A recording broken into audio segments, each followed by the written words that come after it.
Hello there! It's story time. Today we're reading The Bright Berry's Journey. Mom and child were snuggled in bed, the soft glow of the nightlight painting gentle shadows on the wall. The room felt warm and cozy, just right for a bedtime story. Child loved reading in bed, especially when Mom told the stories. Once upon a time, Mom began, her voice as soft as a feather. In a land filled with trees that sparkled with all the colors of the rainbow, lived a little dinosaur. His name was Dinky, and he was a very curious dinosaur. He loved exploring. Child's eyes widened. "Dinosaur?" they asked, their voice filled with excitement. "Yes, a dinosaur," Mom confirmed, smiling. And his favorite place to explore was the Whispering Woods. The leaves there sang the sweetest songs. Like a gentle breeze, Dinky would spend all day there, listening to the leaves whisper secrets. "Wow," Child breathed, imagining the singing leaves.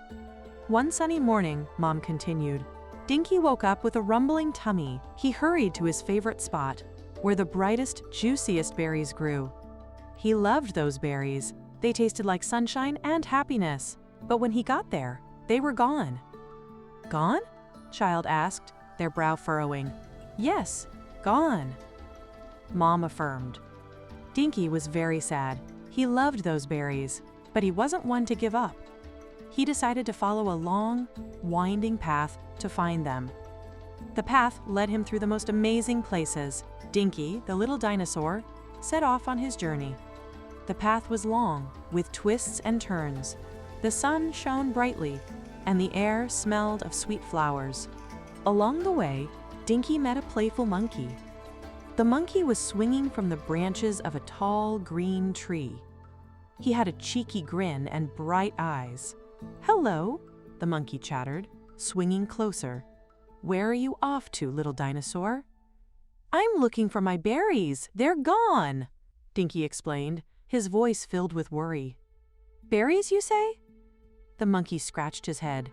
"Well, the path is long, and it can be tricky, but if you keep going, you might find what you seek. Follow the path and cross the babbling brook. After that, you will see a great, tall hill. Keep climbing."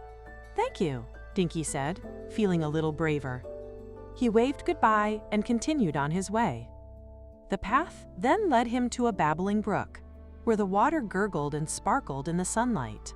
Dinky carefully stepped across the stones. After the brook came a big, tall hill, covered in tall green grass. It was a climb, but Dinky was determined. As he reached the top, he saw a wise old owl perched on a branch. The owl had big, round eyes and a thoughtful look. "Hoo-hoo," the owl hooted. "What brings you to my hill, little dinosaur?" "I'm looking for my berries," Dinky said, his voice tired. "They've disappeared."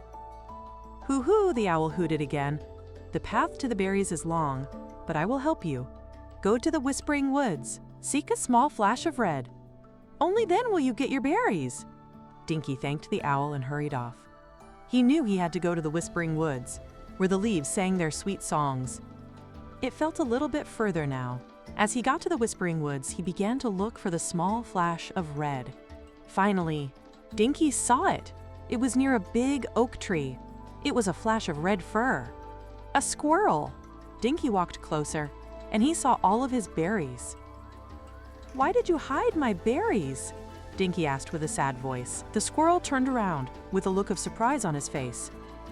"Oh, it's you! I didn't mean to make you sad. I'd just like to play hide and seek," the squirrel said, a little embarrassed. "I'm sorry," Dinky thought for a moment. He remembered what Mom always said. "It's important to be friends." "It's okay," Dinky said with a smile. "Maybe we can share the berries?" The squirrel's eyes lit up. "That would be wonderful." He scurried to the berries and began to gather them together. They all sat down together, Dinky, the squirrel, and even the monkey who suddenly appeared. They shared the berries, laughing and chatting. The berries tasted even sweeter now because they were shared with friends. The end. Back in bed, Child yawned sleepily. "The end," they murmured. "Yes," Mom said, giving Child a gentle hug. "And what did we learn from Dinky's story?" Child thought for a moment. then said, "It's good to share and to be friends." "Exactly," Mom said, her voice filled with warmth. "Now close your eyes, little one. Sweet dreams." Let's see what a great listener you are. Can you answer the following question? Why was Dinky sad at the beginning of the story?